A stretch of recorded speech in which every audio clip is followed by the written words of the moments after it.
सहित गोविंद कहु सब, आप सहित गोविंद। सद्गुरु भगवान की जय। आप सभी के पास सर्वांग योग पुस्तिका पहुंच गई होगी, ना भी हो तो कृपया जिनके पास ना हो, निश्चित रूप से यहाँ उपलब्ध है, पर्याप्त उपलब्ध है, आप ले सकते हैं। ये बात ठीक है कि हम में से बहुतों को मौखिक याद है, सही है, किंतु इसके बाद भी पुस्तक सामने रखने का महत्व होता है। कई प्रकार का महत्व है। पहली बात तो हम गुणानुसार वेग बढ़ता है, तो सो के आए हैं, फिर भी ये विषय ऐसा है कि हमको सुला भी देता है। विषय ही ऐसा है कि सुला भी देता है।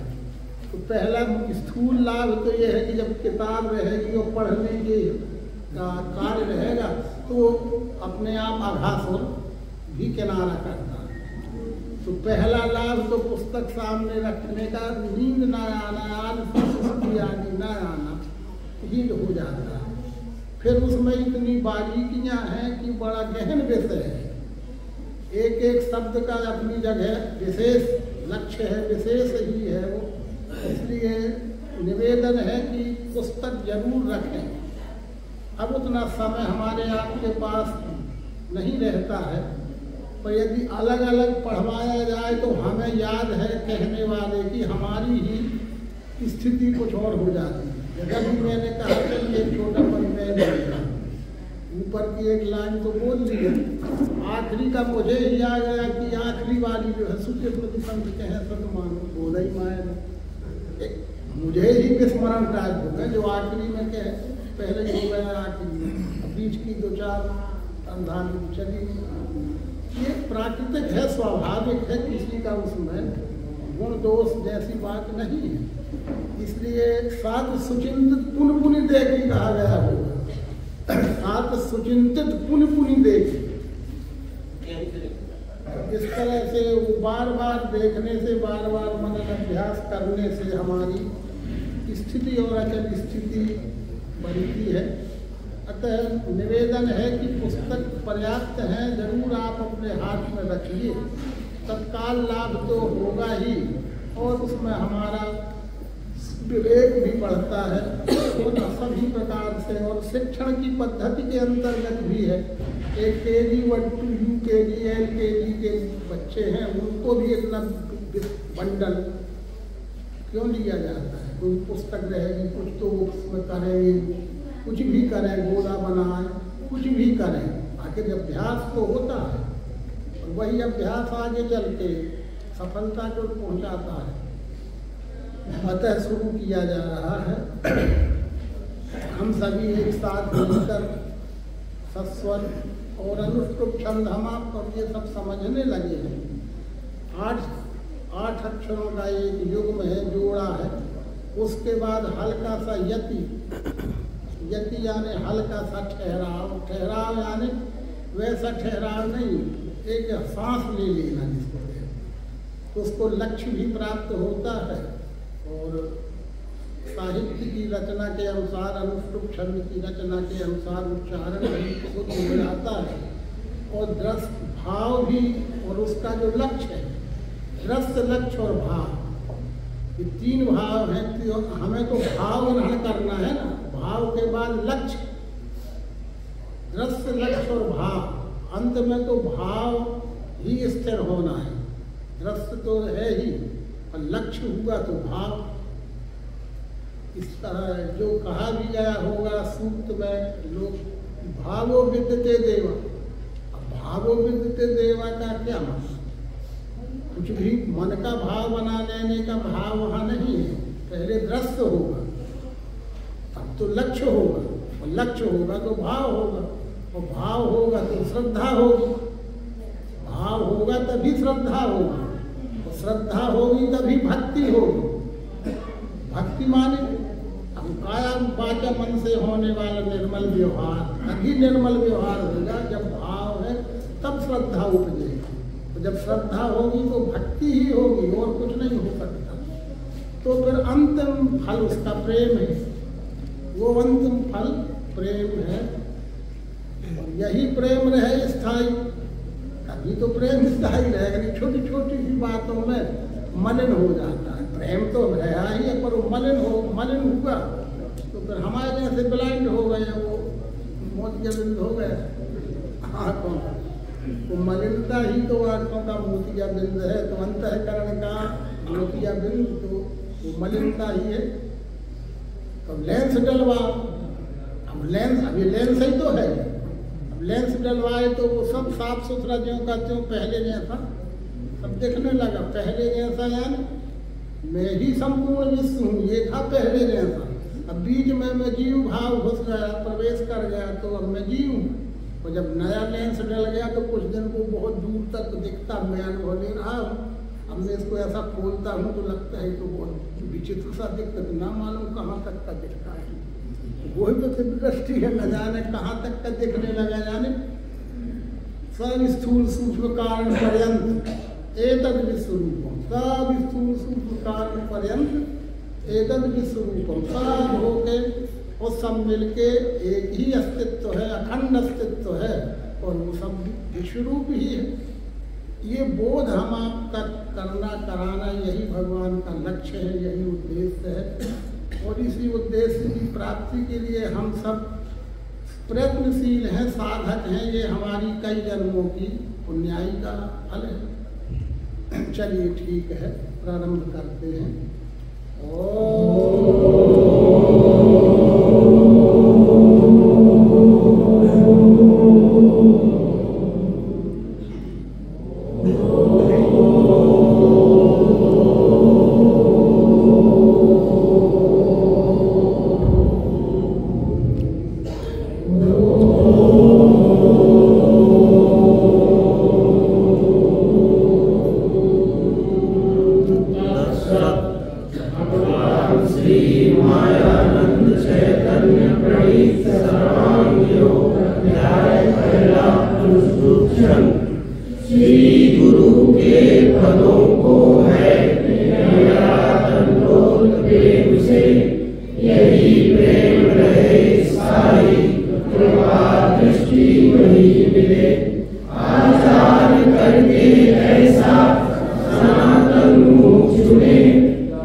सुन के श्री गुरु कहे लक्ष्य सिद्धांत का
से अक्षर को जाना, हसी निश्चय नाम है।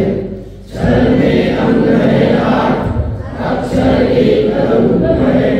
जहाँ है भावना दोनों, लय का स्थान वस्तु हो। सद्गुरु स्थान दर्शन योग नाम अध्याय 3 संपूर्ण। सर्वांग योग अध्याय 4। अब ये ध्यान में बैठे संपूर्ण इस हेतु से आदि में क्षर का भाव देखना निज बुद्धि से। दिए इसमें भाव 8 भिन्न प्रकार के, ये रूपांतर पाके हैं चक्राकार सदै हुई।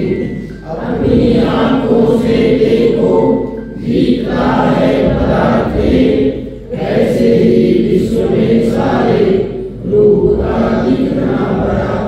इसे हाथ लगा देखो आता है स्पर्श ज्ञान में। ये स्पर्श भाव सर्वत्र विश्व में है भरा हुआ।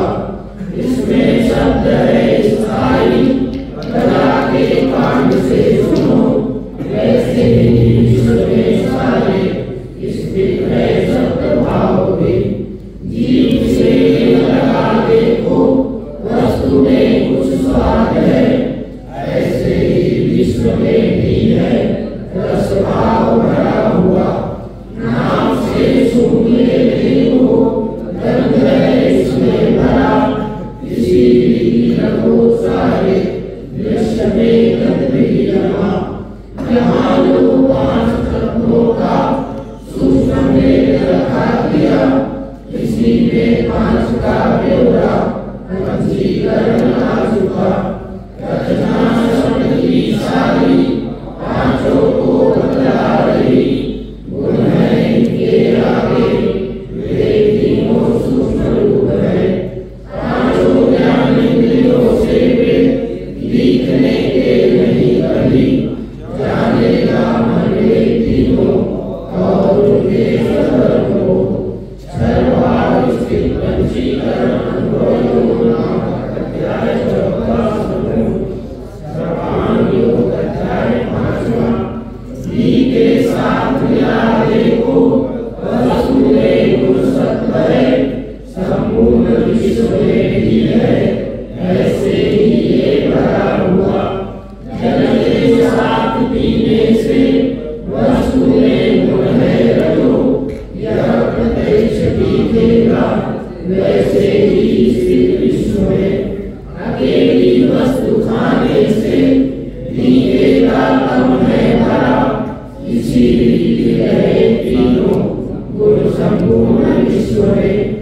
जीवों में अंग के द्वारा ये तीनों स्थूल रूप से अपवाद बने भीतर वेग से कूदने लगे।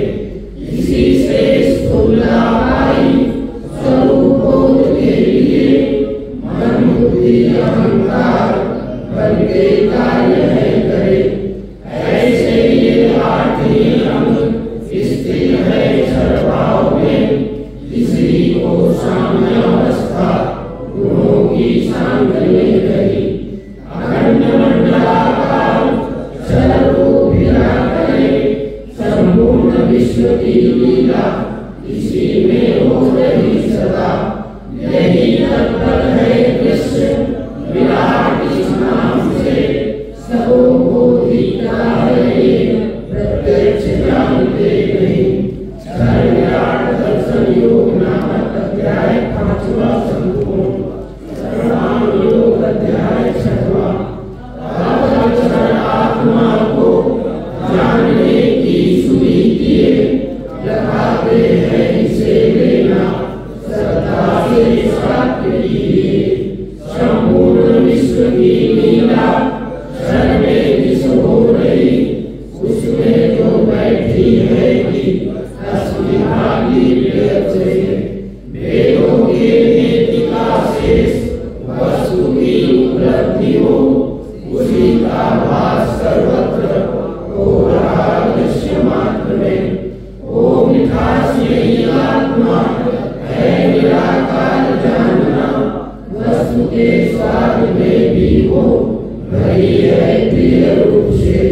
मिठास को हुई इच्छा देखो निज स्वरूप में, तो क्या देख सकती है नेत्रों से निज रूप को। होते ही नेत्रों से देखना निज रूप को, दिखेगा विश्व ये सारा यही उसका स्वरूप है। बुद्धि के बल से होवे अस्तित्व सिद्ध वस्तु का, आंखों से देखना चाहे दिखेगा विश्व रूप ही।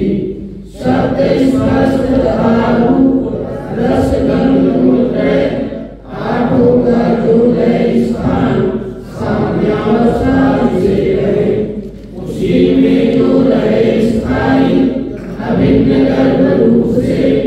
ज्ञानियों को भासती है साक्षित्व भाव से वही, यही ईश्वर संज्ञा से अक्षर रूप स्वरूप में नित्य शुद्ध स्थायी स्थित है साक्षी भाव से।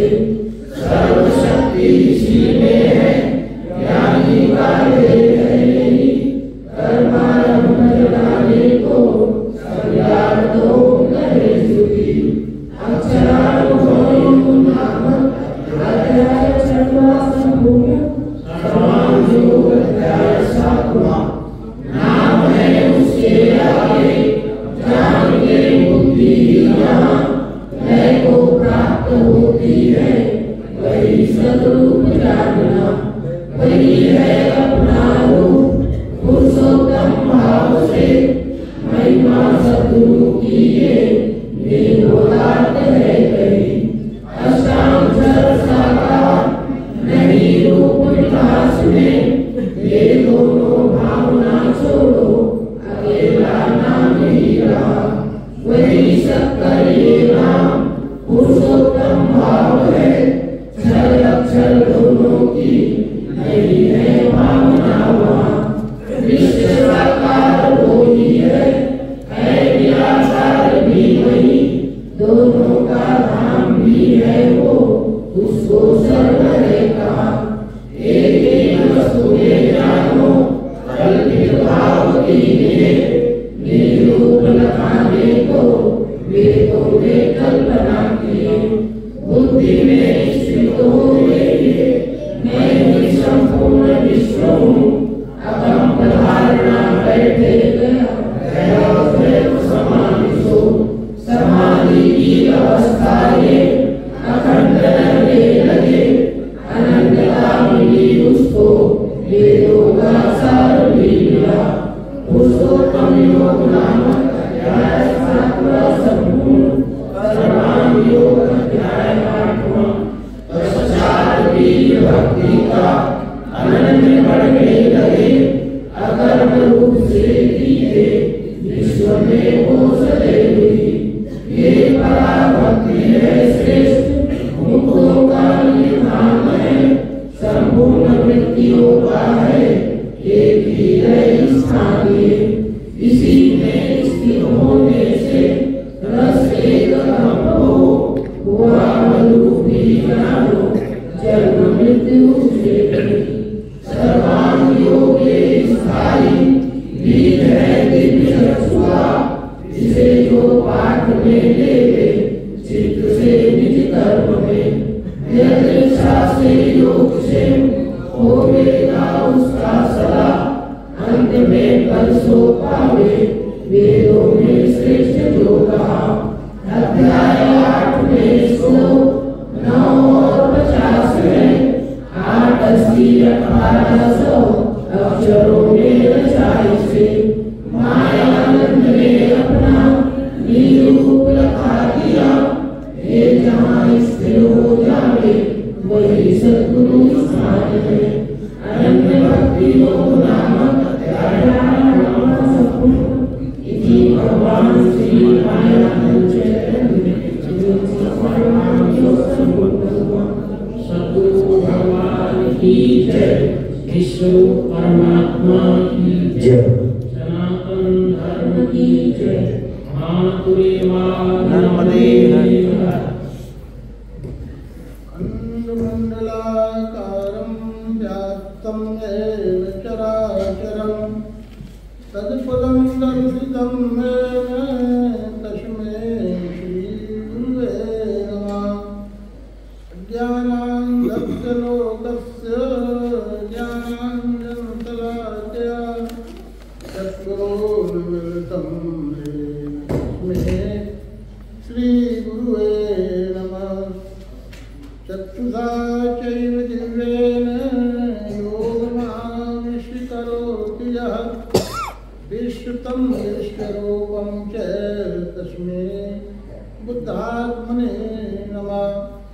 परम मंगलमय विश्वरूप परमात्मा एवं परमात्म स्वरूप तत्वदर्शी सद्गुरु के चरणों में सादर नमन करते हुए नमो अवतार नारायण भगवान श्री मानव चैतन्य जी का जयंती महोत्सव ब्रह्म सत्र सम्मेलन के रूप में उन्हीं के द्वारा संस्थापित केंद्रीय अध्यात्म विज्ञानशाला, जिसकी स्थापना का उद्देश्य स्वधर्म के अनुसार आत्म कल्याण और विश्व कल्याण है। जयंती महोत्सव में भारत के विभिन्न प्रांतों से पधारे हुए आप सभी आदरणीय सज्जनों का, देवियों का हार्दिक समादर करते हैं।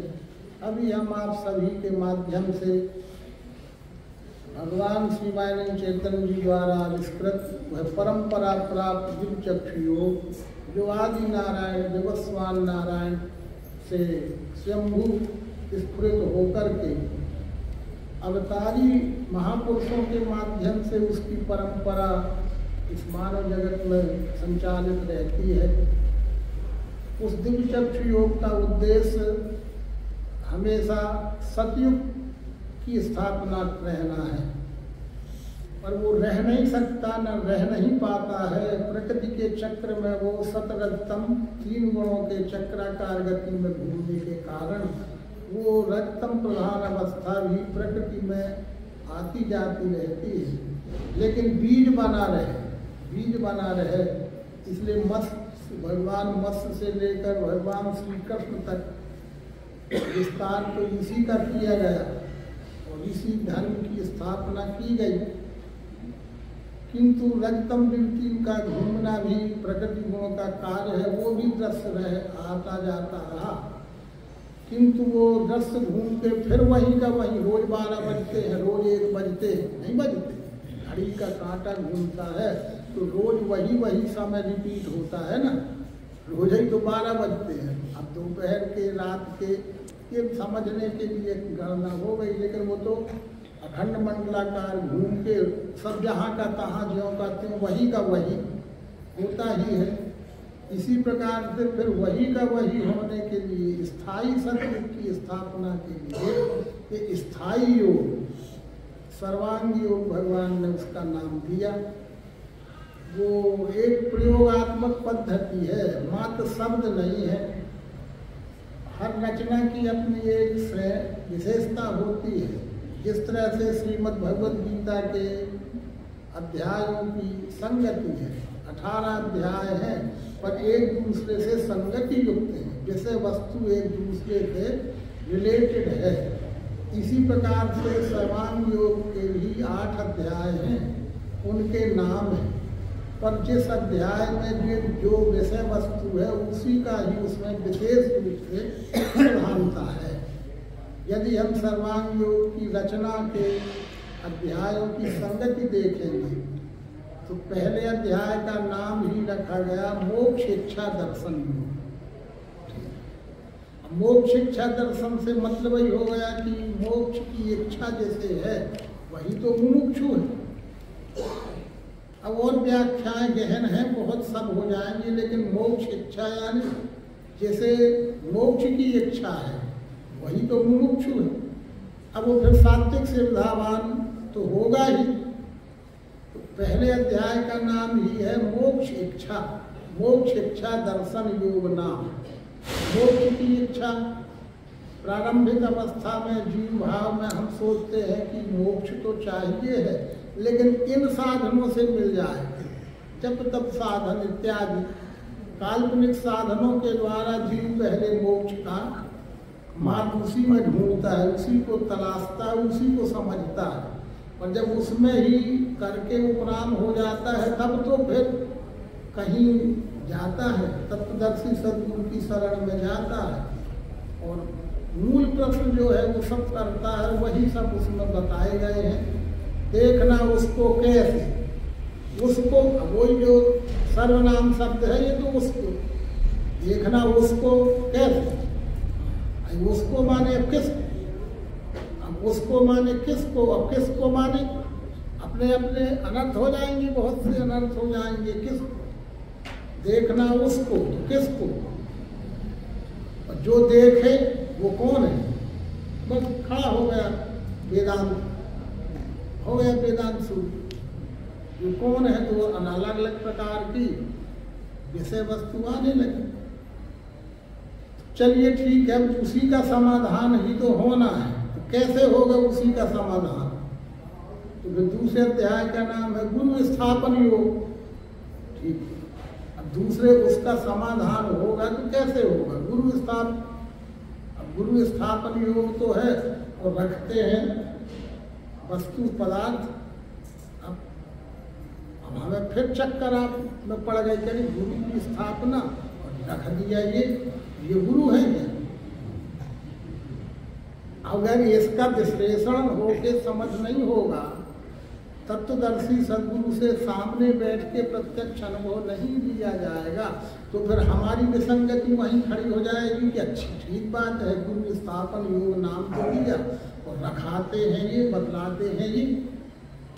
अब इसका हेतु महत्व जो कुछ भी, अधिष्ठान की उपयोगिता, अधिष्ठान किसे कहते हैं, अधिष्ठान का क्या महत्व है, ये बात नहीं समझी गई तो तत्काल प्रश्न खड़ा होगा कि वाह गुरु स्थापना, तो फिर ये गुरु स्थापना हो गया।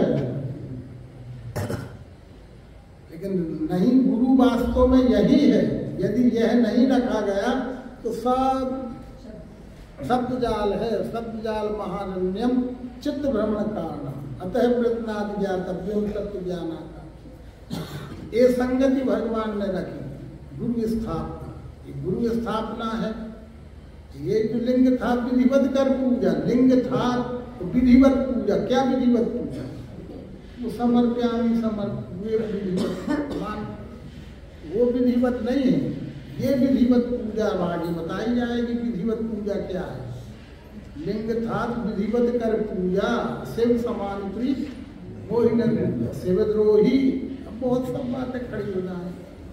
ममदास कहा और गुप्त नर सबई कहो कर योग, शंकर भजन बिनानक भगति न पावे। सारी बातें खड़ी हो गई, पर उनका लक्ष्य यथार्थ अलग है, कल्पित अलग है। तो फिर तीसरे अध्याय का ही नाम हो गया सद्गुरु स्थान। अभी गुरु स्थापन हुआ, अब वो सद्गुरु स्थान शब्द हो गया। सद्गुरु स्थान दर्शन योग, जो पिंड रूप अधिष्ठान रखा गया था उसको जब समझा, जो उसमें समझाया गया तत्वदर्शी सद्गुरु के द्वारा, आदि में अक्षर का भाव, जो कुछ भी स्वरूप वस्तु का देखो, देखा सो क्षर जानना। तीसरे अध्याय में वो पूर्ण हो गया। जो समझाना चाहते हैं और जो समझना चाहते हैं वो पूर्ण हो गया। पर किसके लिए, तीव्र जिज्ञासु के लिए हो गया। जैसे भगवान को स्वयं 10-12 मिनट में हो गया अपने अपने पावर की बात है। विल पावर जिसका जैसा है, विल पावर वैसा हो गया। पर वे सद्गुरु स्थान यानी विश्व रूप का बोध हो जाना, ये विश्व का रूप यही विश्व रूप परमात्मा है, इसका बोध हो गया तो सद्गुरु स्थान दर्शन नाम हो गया। फिर चौथे अध्याय की संगति अपने आप पंचीकरण अनुभव योग नाम। चौथे अध्याय का क्या नाम है, पंचीकरण नाम है। तो पंचीकरण यानी मंद जिज्ञासु के लिए, मंद लोगों के लिए, हम जैसे मंद बुद्धि के लोगों के लिए 3 गुरु ने किए तरन हेतु भोसे। अब सुन मन एकाग्र करी मंद बुद्धि के तीन भेद गुरु ने किए तरन हेतु हो से। हम जिन जिन भावनाओं में जीव बंधा है, फंसा है, भ्रमित है, उन्हीं भावनाओं का प्रत्यक्ष बोध कराते हुए उसे वस्तु बोध में निश्चित करा देने का विस्तार करना पड़ेगा हल्का सा। तो एक वस्तु की रचना के कारण रूप एलिमेंट्स जिन्हें कहते हैं पंच तत्व कहते हैं, उन पंच तत्वों का अनुभव भी होना चाहिए किसी वस्तु में और इस विश्व वस्तु में। तो कैसे होगा? अनुभव होना चाहिए। तो अनुभव के लिए प्रयोग ही होगा। प्रयोग के लिए अपने स्वयं के साधन लगेंगे। उन साधनों से पांचों का दर्शन बोध करा दिया गया। शब्द यही आकाश है, स्पर्श ही वायु है, रूप ही अग्नि है, रस ही जल है, गंध ही पृथ्वी। पांच तत्वों का प्रत्यक्षीकरण हो गया। ये सारी विविधताएं, अनेकताएं, अनंतताएं जो विराट के रूप में जो दिख रहा है वो पांच ही क्या ही, एक ही अग्नि अनेक रूप में। अब वो मंत्र सबके है में अग्नि को भुवनम प्रविष्टो, सबके वायु एक है, जल एक है, पृथ्वी एक है, वो एक ही है, पर एक ही तत्व अनेक रूपों में काम कर रहा है। ये पंचीकरण अनुभव योग जब हो गया तो छठ और उसी के अंतर्गत विराट तीन गुण भी हो गए। और विराट यही तत्व है दृश्य विराट इस नाम से। पांच तत्व द्रव्य शक्ति है, त्रिगुण क्रिया शक्ति है, दो सामने इच्छा शक्ति है, और सब मिलके ये एक ही अखंड सर्व साकार क्षर परिवर्तनशील यही तत्व है दृश्य विराट इस नाम से। सबों को दिखता है प्रत्यक्ष। अलग से कुछ देखना दिखाना ना रहा। अलग से क्या देखा जा सकता है और अलग से क्या दिखाया जा सकता है? ये जो शंभु शाश्वत सनातन अनादि अखंड विश्व रूप है वही था, वही है और वही रहने वाला है। यद भूतम तो भव्यम, ये सब फिर मंत्र उपनिषदों के है ही है सब। तो फिर छठवें अध्याय का नाम ही है अक्षर अनुभव योग नाम। संगति है, जब तक सर्व साकार का अनुभव नहीं होगा तब तक निर्गुण निराकार को नहीं जाना जा सकता, ना अनुभव किया जा सकता। इसलिए स्थूल को देखना लागू शब्द लागू होता है, सूक्ष्म को जानना। अब अक्षरात्मा को जानने की सुनी। अक्षर विराट देखने का है, रस इंद्रिय मन का आधार लेकर के माध्यम से। तो अक्षरानुभव योग नाम भगवान ने रखा और उसमें अक्षर आत्मा क्या है?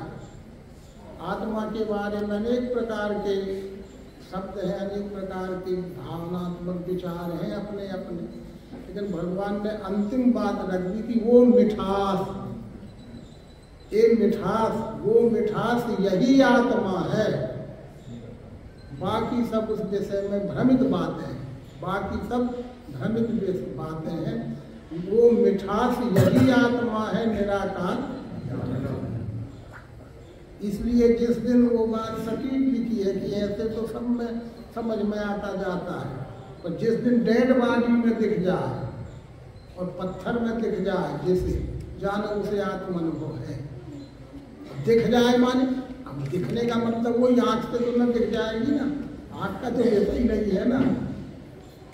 अब उसी का सब विस्तार है, उसी की सब गहराइयाँ उसमें दिख जाए माने कैसे दिख जाए? वो जिस नेत्र से देखने का नेत्र है उसी का वही का उसका देखना, वो बुद्धि का नेत्र है उसके लिए, उससे देखने का हेतु है। रूप जैसा कोई देखना चाहे ऐसा नहीं है। ये अक्षर अनुभव योग नाम का।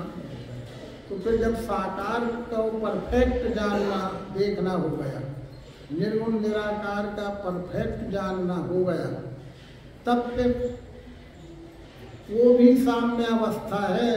वो साम्य अवस्था है जहाँ संयुक्त में अक्षर अक्षरम, एक पल के लिए, एक क्षण के लिए भी सगुण निर्गुण साकार निराकार स्थूल सूक्ष्म ये सब नाम हैं, वो एक ही लक्ष्य को बोध कराने वाले। पर वो ओतप्रोत है, सब ओतप्रोत है। जितना वर्णन करोगे वो जितना आ गया वो सब ओत-प्रोत है। तो नाम पुरुषोत्तम भी एक साम्य अवस्था है। किस बात की साम्य अवस्था है?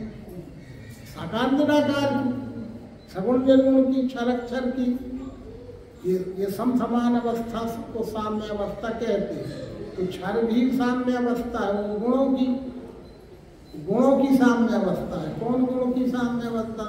ये शब्द गुण, स्पर्श गुण, रूप रस सदरतम, ये आँखों की लय साम्य अवस्था। पर ये साकार निराकार की साम्य अवस्था पुरुषोत्तम है, नाम है। और वो कौन नाम?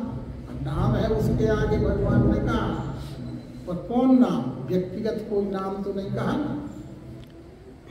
तो सब नामों का एक नाम, सब नामों का एक नाम, जो सब नामों का अहंकार होता है, ईश्वरी धर्म को विश्वरूप होता है।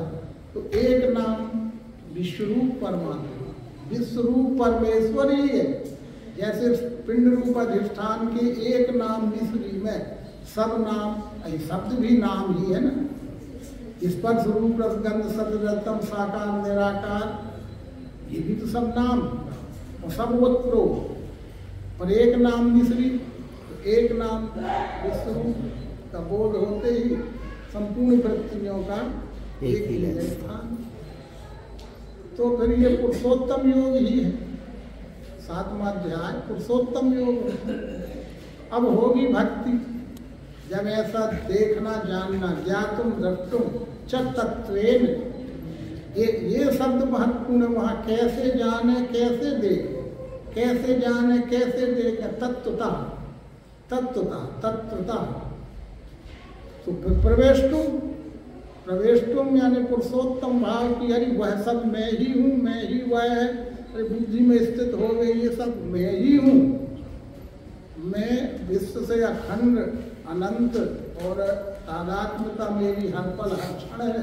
मैं केवल विस्मरित हो गया था, विस्मरण अवस्था थी, वो स्मरण में आ गई। बस विस्मरण अवस्था का रूपांतर स्मरण में हो गए। तो फिर भक्ति ही होगी, फिर और कुछ नहीं हो सकता। पर वो कैसी होगी? पराभक्ति। पराभक्ति क्या है? वही सब निर्मल अपने शंभु स्वभाव की स्वाभाविक सेवा, अपने स्वभाव में रहना और सब स्वभाव का काम। जब ये समझ में आने लगता है कि सब स्वभाव का काम, तो अपना स्वभाव में रहते हुए भी अपने स्वभाव का कर्ता भाव भी जाता है और अभिमान भी जाता है, स्वार्थ की भावना भी जाती है। पर सामने वाला भी जो हो रहा है वो भी एक स्वभाव है, वो स्वभाव का काम है। दूसरे श्रीमद् भगवद गीता में जो कहा कि अर्जुन, ज्ञानी भी स्वभाव से कार्य करते हैं और जो भी हो रहा है सब स्वभाव से काम हो रहा है। तो अपना स्वभाव हम क्यों छोड़ें? अगर कोई भी बेईमानी नहीं छोड़ने को तैयार है तो हम अपनी सच्चाई ईमानदारी को क्यों छोड़ दें?